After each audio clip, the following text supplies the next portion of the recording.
अस्सलामुअलैकुम एवरीवन, कैसे हैं आप सब लोग। यकीनन आप लोग सब खैरियत से होंगे। और BTS वोकेशनल विंग सदर में आपको वेलकम करते हैं। और जिस तरह से लास्ट लेक्चर में हम ब्लॉकचेन के ऊपर बात कर रहे थे, इसी तरीके से आज हम ब्लॉकचेन की सीरीज़ को कंटिन्यू करेंगे और आज हम बिटकॉइन को देखेंगे। बिटकॉइन क्या है, किस तरीके से वर्क करता है, ठीक है, और किस तरीके से बिटकॉइन का कॉन्सेप्ट जो है वो डिज़ाइन किया गया।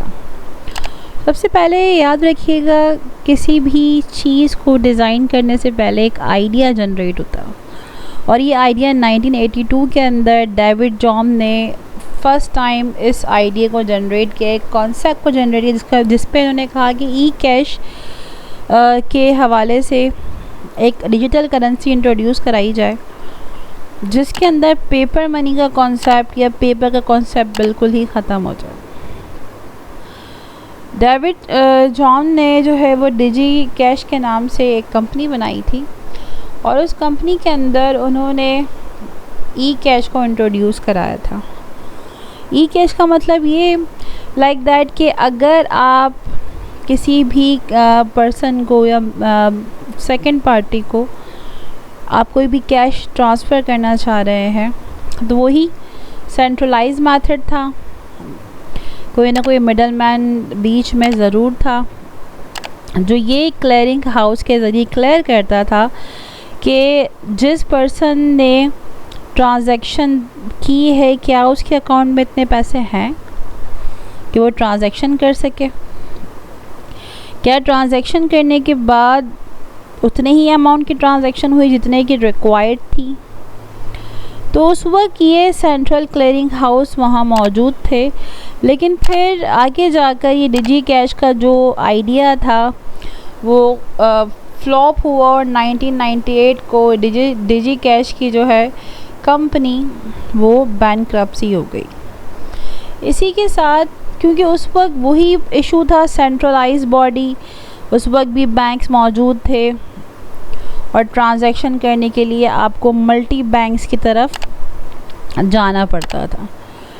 सेम लाइक दैट, तो फिर इस कॉन्सेप्ट को जो है वो आगे जाकर 2008 में यूटिलाइज़ किया गया अब peer to peer electronic cash system by Satoshi. एक वाइट पेपर पब्लिश हुआ था 2008 के अंदर बिटकॉइन के हवाले से, जिसमें ये लिखा हुआ था कि कोई ऐसा peer to peer electronic cash system बनाया जाए जिसके अंदर दो ही लोग ट्रांजैक्शन कर सकें, ट्रांजैक्शन करने के साथ साथ बाकी रिमेनिंग जितने भी लोग उस ऐप के साथ, उस चैन के साथ कनेक्टेड हैं, वो उस ट्रांजैक्शन को वेरीफाइड कर सकें। इसी तरीके से 2009 के अंदर ब्लॉक ऑफ बिटकॉइन ने माइन किया था बिटकॉइन को, और उन्होंने बताया था कि what is the purposing of bitcoin. Bitcoin एक तरह की डिजिटल सिग्नेचर था जिसमें थर्ड पार्टी की इन्वॉल्वमेंट नहीं थी, ठीक है। सिंपल सी बात है, जब भी कोई ट्रांजैक्शन बिटकॉइन के ज़रिए होगी वो रिकॉर्ड तो होगी, बट वो एडिट अपडेट नहीं हो सकती, और जब भी वो रिकॉर्ड होगी ओवरऑल हैशिंग ट्रांजैक्शन के अंदर जितने भी लोग उस चेन के साथ कनेक्टेड हैं उन सब के अंदर उस बिटकॉइन की ट्रांजैक्शन की इंफॉर्मेशन ऑटोमेटिकली ट्रांसफ़र हो जाएगी। बिटकॉइन ने आकर डिसेंट्रलाइज्ड मेथड इम्प्लीमेंट किया और सेंट्रलाइज क्राइटेरिया को ख़त्म करने की कोशिश की। इसी तरीके से जो सतोशी लाइक अगर फॉर एग्ज़ाम्पल आप पाकिस्तान में और फॉरेन कंट्री अमेरिका से आप ट्रांजैक्शन करना चाहते हैं, तो इसमें एक लंबी चेन ऑफ बैंक्स कनेक्ट होती है, और फिर उन सब प्रोसेस से होता हुआ ट्रांजैक्शन जाके फुलफ़िल होती है।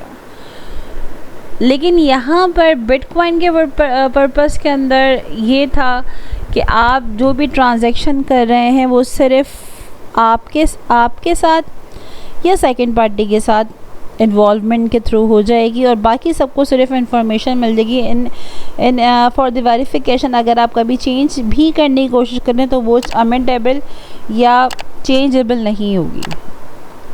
सो बिटकॉइन की हिस्ट्री को देखेंगे इंशाल्लाह नेक्स्ट ट्यूटोरियल के अंदर। वीडियो पसंद आए तो लाइक करना, चैनल को सब्सक्राइब करना मत भूलिएगा। अपना बहुत सारा ख्याल रखिएगा। मिलते हैं एक और एक्साइटिंग ट्यूटोरियल के साथ। जब तक अल्लाह हाफ़िज़।